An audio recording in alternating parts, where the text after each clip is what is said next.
할렐루야 찬양 때 찬양을 하나님께서 영광 받으시고 우리에게 은혜가 된 줄로 믿습니다. 이번 주에 부임한 최지현 목사입니다. 저는 다윗 공동체와 선교부를 섬기게 되었습니다. 또한 장로님들과 그리고 권사님들 그리고 성도님들께서 주일날 환대해 주셔서 너무나도 감사드립니다. 아직은 익숙하지 않은 이 땅 가운데 이곳이 익숙해지도록 많이 알려주시기를 부탁드립니다. 오늘 말씀은 마음이 무너질 때라는 제목으로 말씀을 나누고자 합니다. 43살에 몸이 굳어지는 점점 굳어져가는 파킨슨 병을 진단받은 한 의사가 있습니다. 열심히 공부하여서 의대에 들어가고 전문의가 되어서 병원을 개원한 지 1년 만에 파킨슨 병을 진단을 받았다고 합니다. 이 파킨슨 병은 아직까지 딱히 치료법이 없거나 발병 후에 15년이나 17년이 지나면 사망이나 심각한 장애가 나타나는 그러한 병입니다.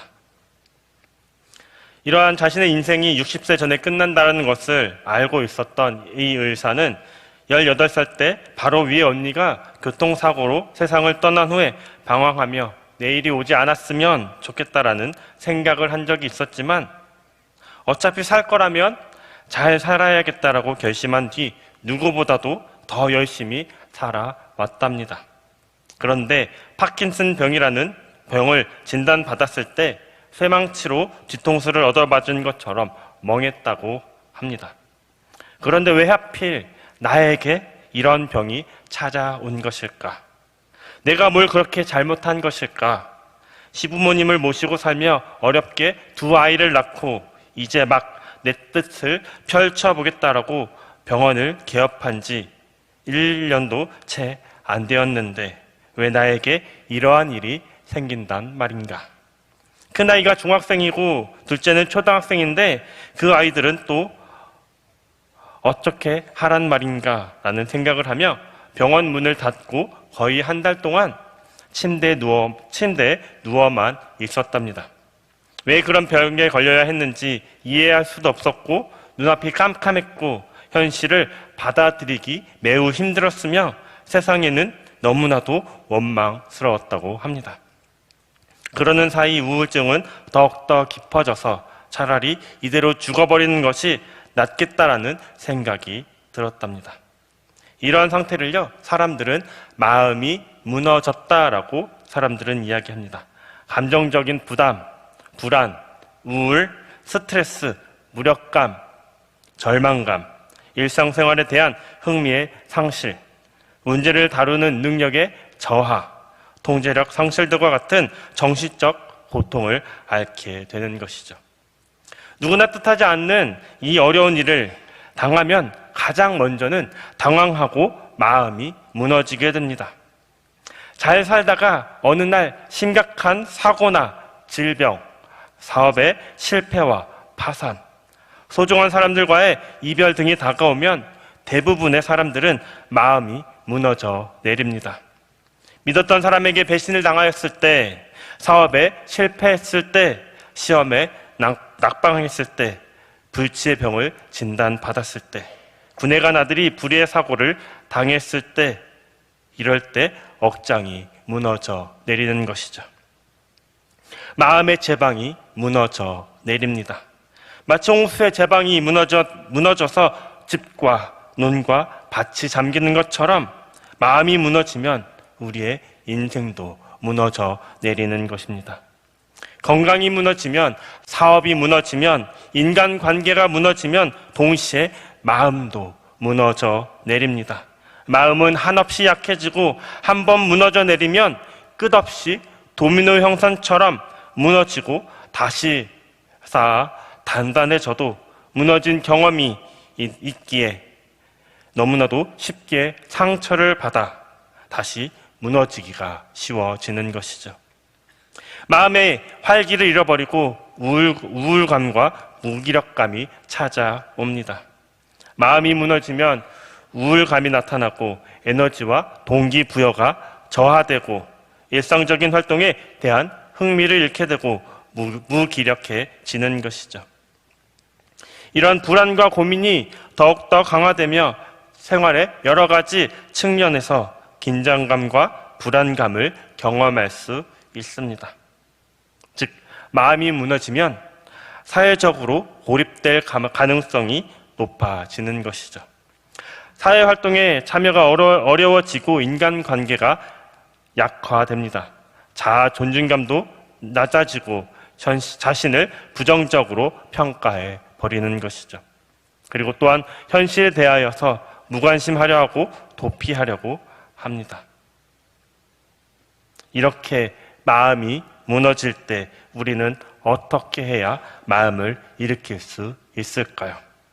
첫 번째로는 하나님을 마음의 기초석으로 삼고 무너진 마음을 일으켜야 한다는 것입니다.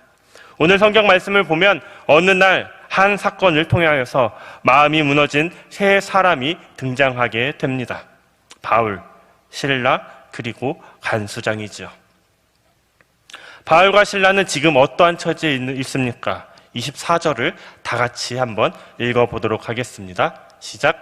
그가 이러한 명령을 받아 그들을 깊은 옥에 가두고 그 발을 착고에 든든히 채웠더니 어느 날 멀쩡하게 가다가 감옥에 간 것이죠. 왜 이런 일을 당하면 사람은 마음이 무너집니다. 왜 이런 일이 발생했을까요? 다 같이 18절을 한번 더 읽어보도록 하겠습니다. 이같이 여러 날을 하는지라 바울이 심히 괴로워하여 돌이켜 그 귀신에게 이르되 예수 그리스도의 이름으로 내가 내게 명령하노니 그에게서 나오라 하니 귀신이 즉시 나오니라. 빌립보에서 귀신 들려 점치는 여종을 고쳐주었기 때문이죠. 이 여종의 주인이 여종에게서 귀신이 떠나자 돈을 벌 수 없으니까 관리에게 밀고 한 것입니다. 성을 요란케 하고 로마 사람들에게 악한 풍속을 전해준다라고 고발한 것이죠. 귀신 들린 사람을 고쳐준 것이 어떻게 소요죄이고 예수님을 전한 것이 어떻게 풍속 문란죄가 되겠습니까? 하나님께서 빌립보로 가라고 해서 그곳에 가 좋은 일을 하다가 억울하게 고문을 당하고 감옥에 갇힌 것이죠. 재판도 없이 매를 맞고 감옥에 갇힌 것입니다.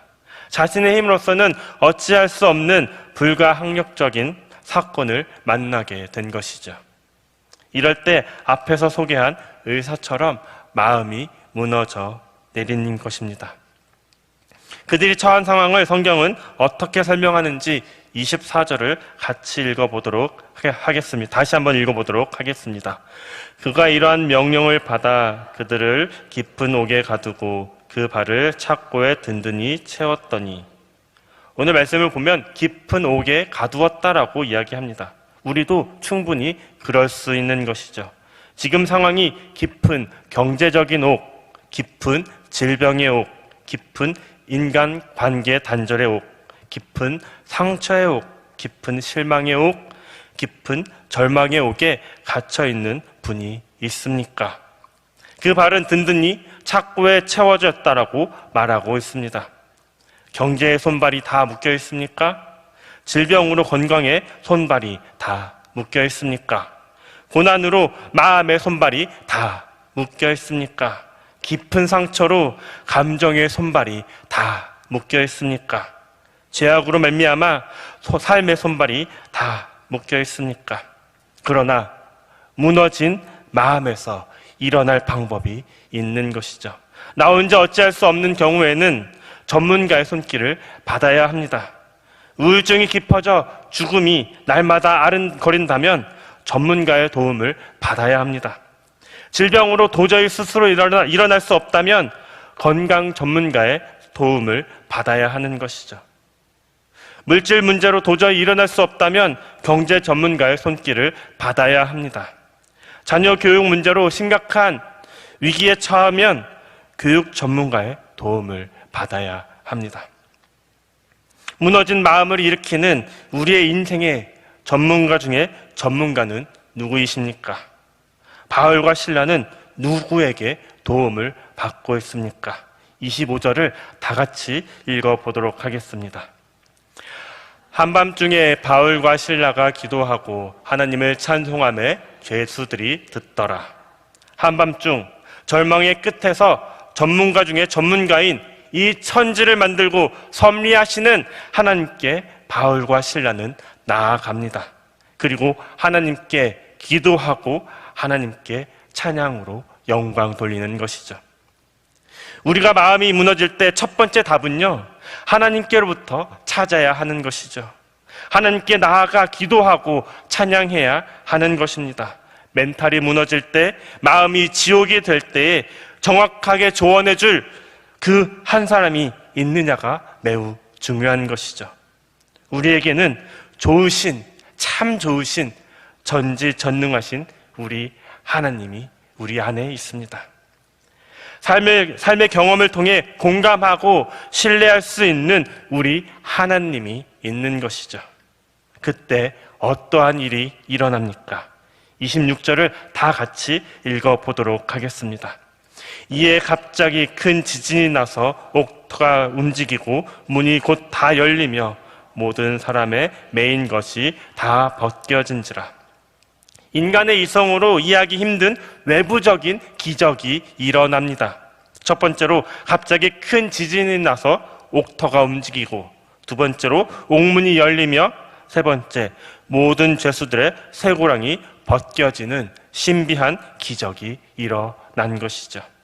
기적은 어느 날 갑자기 일어납니다. 40년 동안 안진뱅이 인생에 기적이 일어납니다. 해도 안 되던 일이 일어날 수 없다라고 생각했던 일이 갑자기 일어납니다. 풀리지 않던 문제가 갑자기 풀리기 시작합니다. 팔리지 않던 부동산이 갑자기 팔립니다. 되지 않던 일이 갑자기 되어집니다. 치유되지 않던 질병이 갑자기 치유되어지는 것이죠.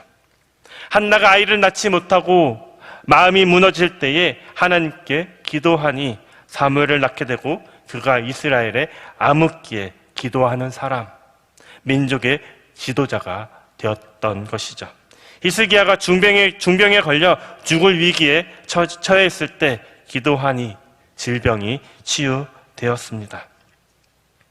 안 좋은 상황에 마음이 노예가 되면 마음은 무너진 데서 헤어나올 수 없습니다.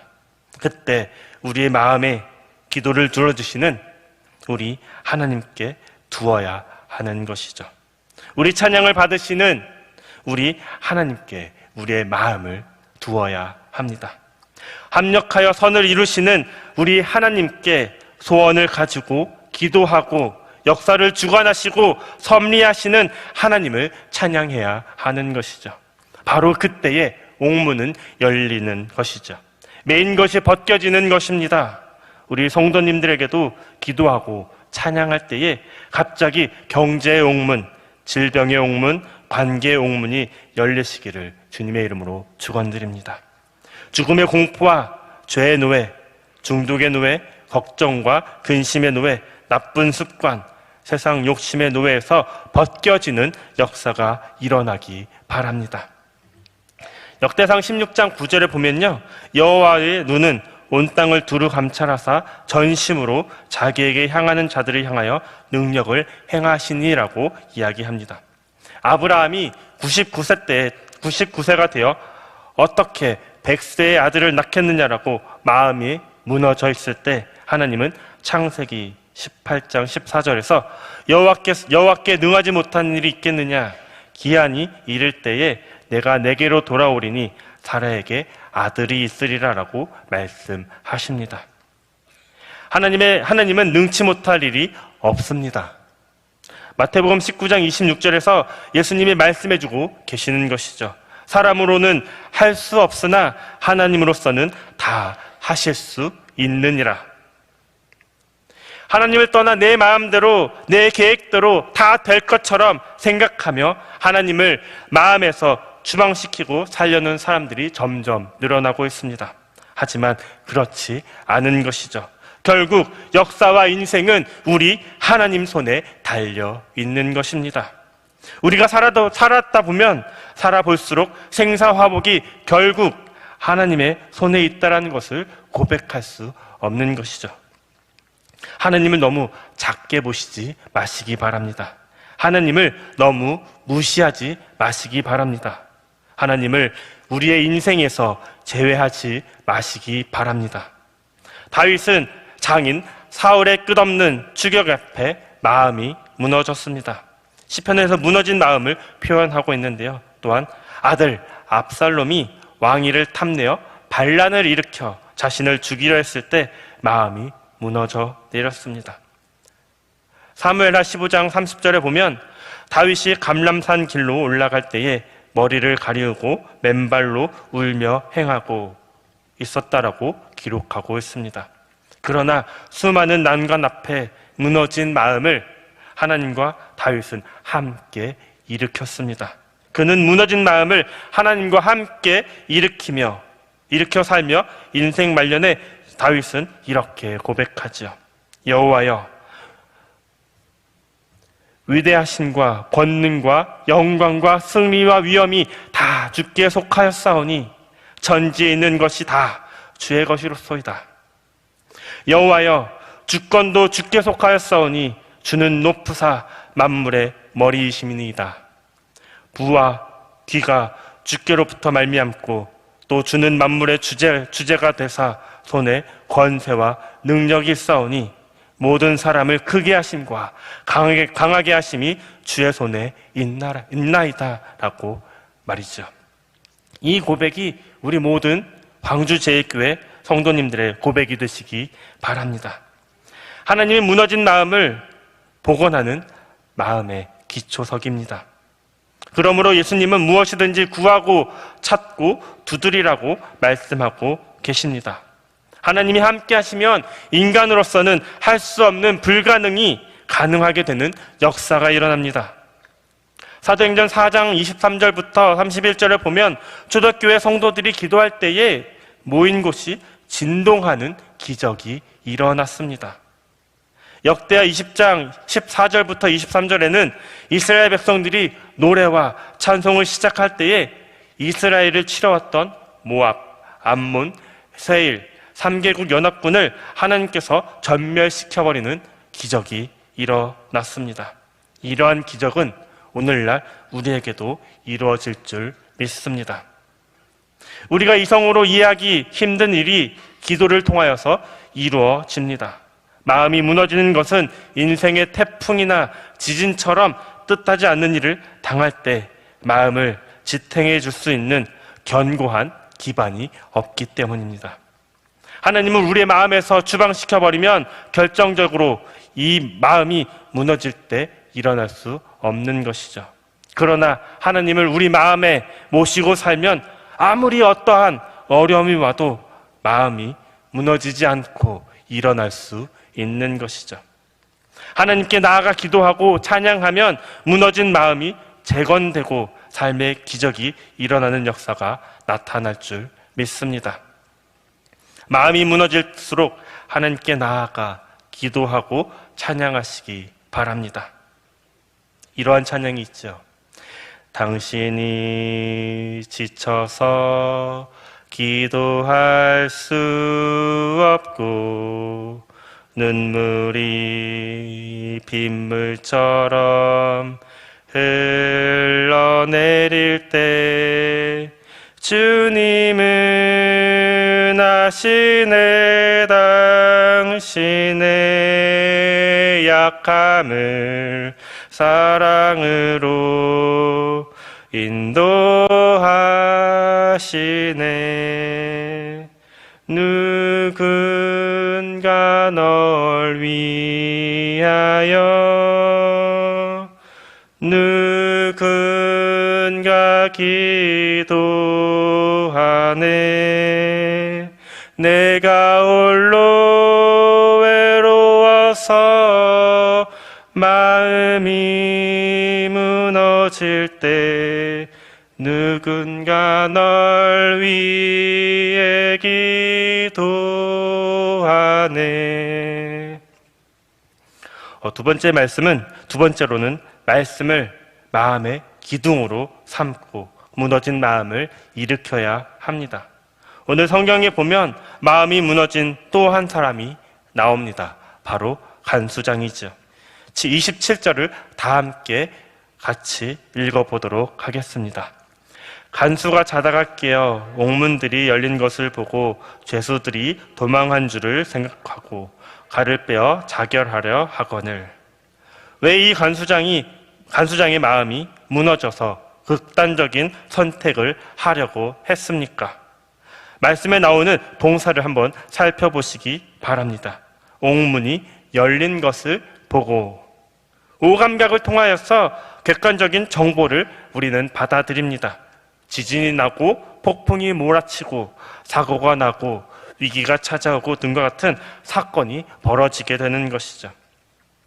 아까 말씀드린 43살에 몸이 점점 굳어지는 파킨슨 병을 진단받은 만일 내가 인생을 다시 산다면이라는 책을 쓴 김해남 의사처럼 갑자기 불치병이라는 것이 찾아온 것입니다.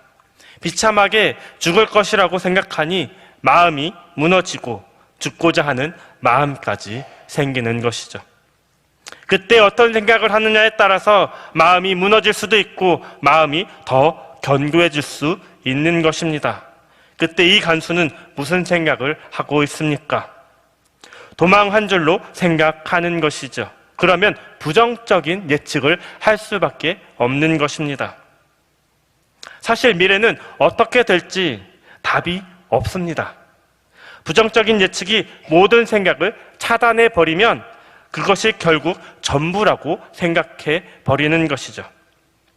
죄수들의 탈옥의 책임은 자신이 질 것이고 자신은 직장인으로 불명예스러운 수치를 당할 것이고 그들 대신에 사형도 당할 수 있으며 가족도 어려워질 텐데 그럴 바에는 차라리 깨끗하게 자결해 버리자라는 생각을 하는 것이죠. 이 생각이 마음을 무너뜨리는 것입니다. 부정적인 생각에 노예가 되면 결국 자결을 시도합니다. 보고 부정적인 생각을 하면 부정적인 행동을 하게 되어 있습니다. 부정적인 생각 하나가 집착하면 긍정적인 99개가 보이지 않고 힘을 쓰지 못하게 됩니다. 이런 마음이 무너지는 사슬 구조에 어떻게 하면 그 사슬을 끊어버리고 일어날 수 있는 것일까요? 앞에 소개한 파킨슨병에 걸린 의사는 자살을 생각할 정도로 마음이 무너져 있었는데 어느 날 문득 정신이 번쩍 들었답니다. 아니, 내가 왜 이러고 있지? 나는 그대로인데 단지 달라진 게 있다면 내 미래가 불확실하고 현재가 조금 불편해진 것밖에 없는데 내가 왜 이러고 있는 거야? 내가 왜 오지도 않는 미래를 걱정하느라 현재를 망치고 있는 거지? 이런 마음이 들었답니다. 미래라는 것은요, 어떻게 전개가 될지 아무도 알 수 없는 것이죠. 이럴 때마다 마음을 결정해야 할 순간이 다가옵니다. 결혼을 해야 할지 말지, 자녀를 가져야 할지 말지 등과 같은 것은 미래까지 다 손익을 보고 결정하는 것이 아닌 것이죠. 그건 내가 계산한다고 해서 내 계산처럼 되는 것이 아니라 계산할 수도 없는 영역입니다.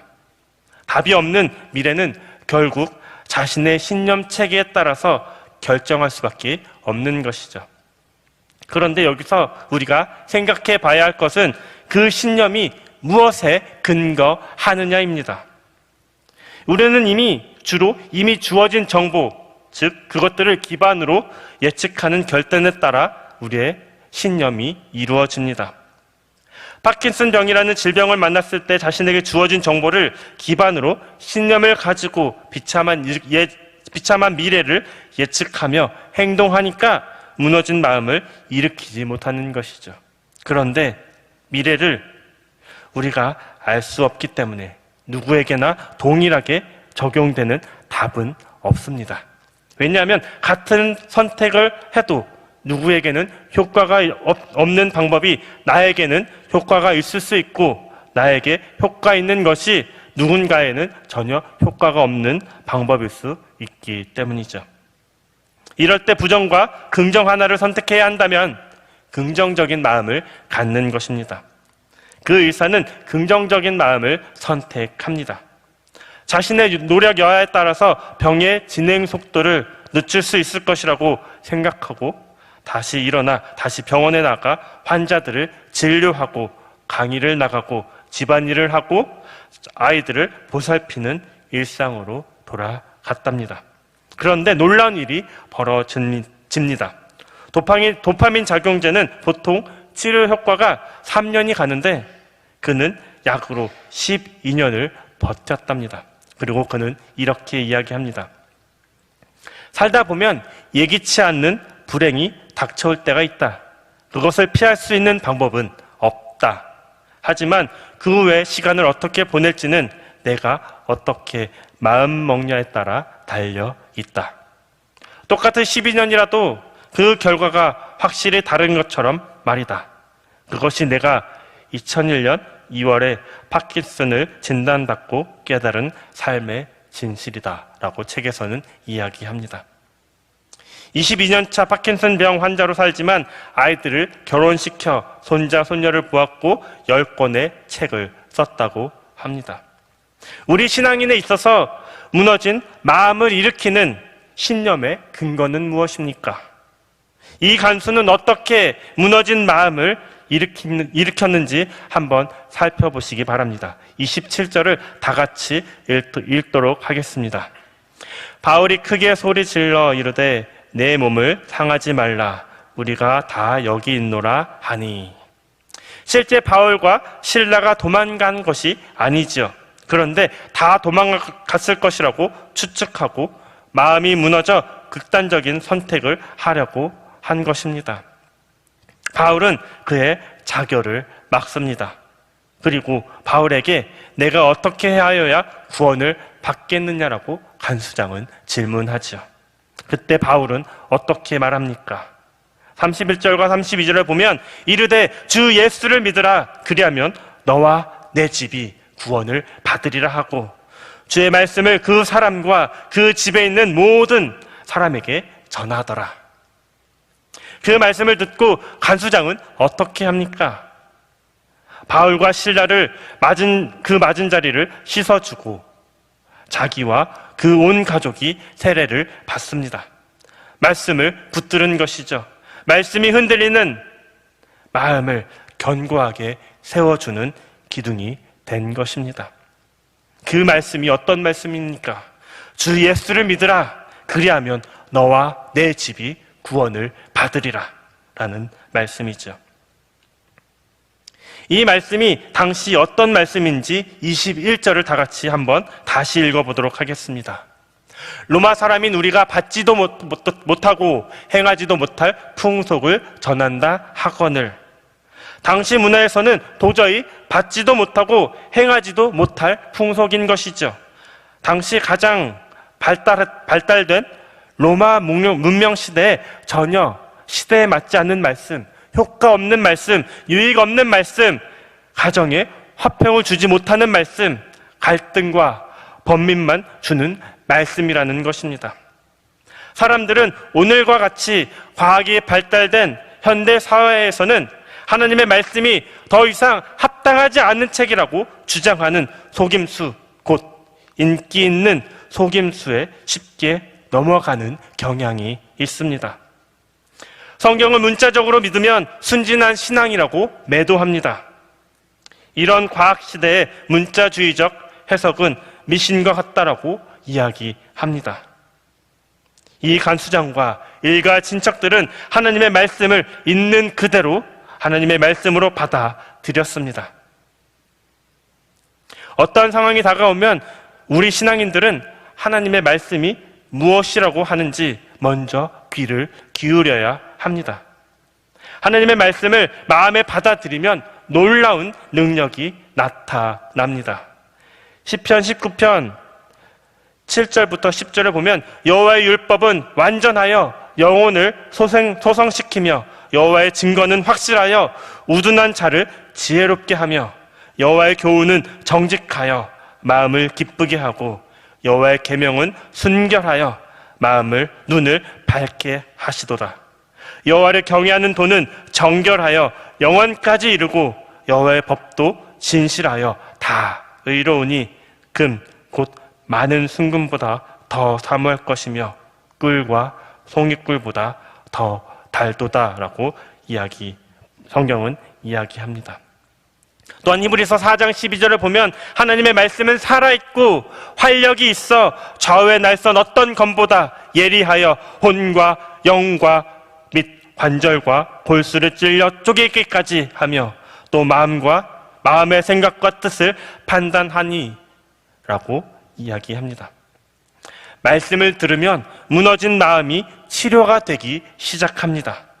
무너져 병든 마음이 건강해지는 것이죠. 힘이 생기고 위로를 받고 용기를 얻게 되는 것입니다. 그 어떤 말보다 위대해 생명을 살리게 되는 것이죠. 지식과 정보의 시대입니다. 쓰레기 지식, 쓰레기 정보를 마음에 담아놓으면 마음은 병들고 무너집니다. 예수님은 마가복음 13장 31절에서 천지는 없어지겠으나 내 말은 없어지지 아니하리라 라고 말씀하십니다. 성경은 사람을 구원시키는 힘과 능력이 있습니다. 성경은 어려서부터 성경을 알았나니 성경은 능히 너로 하여금 그리스도 예수 안에서 있는 믿음으로 말미암아 구원에 이르는 지혜가 있게 하느니라. 모든 성경은 하나님의 감동으로 된 것으로 교훈과 책망과 바르게 함과 의로 교육하기에 유익하니 이는 하나님의 사람으로 온전하게 하며 모든 선한 일을 행할 능력을 갖추게 하려 함이라 라고 말씀합니다. 마음이 무거운 짐으로 인하여서 무너질 때마다 하나님의 말씀을 붙잡으시기 바랍니다. 또 염려로 마음이 무너지면 너희 염려를 다 주께 맡기라. 이는 그가 너희를 돌보심이라라고 말씀하시며 쓸데없는 염려의 늪에 신음하지 말고 다 주님께 맡겨 버리는 것입니다. 내 이성과 환경과 처지에 맞지 않아도 용서하라고 말씀하시면 용서하고 사랑하라고 하면 사랑해 버리는 것이죠. 힘겨워 마음이 무너지면 예레미야 33장 3절을 묵상하며 부르짖어 기도해야 합니다. 슬픔과 번민으로 마음이 무너지면 조건을 보지 말고 기뻐하고 기도하고 감사하며 살아야 합니다. 하나님의 말씀은 인간을 변화시키는 힘이 있습니다. 어떠한 상황에서도 말씀을 붙들고 무너진 마음을 견고하게 세우시기 바랍니다. 하나님의 말씀이 흔들리는 마음을 바로 잡아 일으켜주는 기둥이죠. 세 번째로는 예수님을 믿는 믿음을 마음의 원동력으로 삼아 무너진 마음을 일으켜야 합니다. 바울이 자살하려고 하는 간수장에게 전한 구체적인 하나님의 말씀은 무엇입니까? 다시 한번 큰 소리로 31절을 읽어보도록 하겠습니다. 이르되 주 예수를 믿으라. 그리하면 너와 내 집이 구원을 받으리라 하고, 바울은 마음이 무너져 죽으려고 하는 그에게 죽지 말라고 하고, 간수장은 어떻게 하여야 살 수 있겠냐라고 질문합니다. 너와 너의 가정이 사는 방법은 예수님을 믿는 것밖에 없다라고 바울이 이야기하죠. 이것은 논리적인 근거를 가지고 말하는 논증이나 설득이 아닙니다. 천지 만물을 창조하신 하나님의 선포인 것이죠. 자연과학의 법칙처럼 인류 구원 역사에 있어서 사람을 구원하는 하나님의 영적인 법칙입니다. 여기에 대한 반응은 두 가지밖에 없는 것이죠. 이 말씀을 믿느냐 아니면 믿지 않느냐. 요한복음 20장 31절에 보면 오직 이것을 기록함은 너희로 예수께서 하나님의 아들 그리스도이심을 믿게 하려 하며 또 너희로 믿고 그 이름을 힘입어 생명을 얻게 하려 함이니라고 기록하고 있습니다. 마음이 무너져 어떤 슬픔 중에 있는 사람이라도 다 구원시키려고 예수님은 이 땅 가운데 오셨습니다. 마음이 무너질 때 죽음에서 부활하신 예수님을 만나 예수님을 인생의 주인으로 믿으면 어떠한 상황에서도 일어날 수 있는 것이죠. 마음이 무너졌던 이 간수장과 그 가정은 결국 어떻게 되었습니까? 31절을 큰 소리로 읽겠습니다. 그들을 데리고 자기 집에 올라가서 음식을 차려주고 그와 온 집안이 하나님을 믿음으로 크게 기뻐하니라. 주 예수를 믿으라고 하니까 그와 그 온 집안이 믿고 크게 기뻐하는 역사가 일어납니다. 예수님은요, 신화적인 인물이 아닙니다. 예수님이 십자가에 돌아가시고 부활하신 것은 누가 지어낸 이야기가 아닌 것이죠. 예수님을 구세주로 믿고 살면 죽음에서 자유를 얻게 되고 죄의 속박으로부터 해방되어 진정한 기쁨을 누리게 됩니다. 예수님을 믿으면 40년 동안 마음이 무너진 삶을 사는 일어나지 못한 사람이 일어나는 기적이 일어납니다. 40년 동안 성전 문에서 안진뱅이로 구걸하던 사람에게 베드로가 은과 금은 내게 없거니와 내게 있는 이것을 내게 주노니 나사렛 예수 그리스도의 이름으로 일어나 걸으리라 라고 했을 때 그 말씀을 믿은 안진뱅이가 일어나 걷게 된 것이죠. 예수 그리스도를 믿으면 무너진 마음을 일으킬 수 있습니다.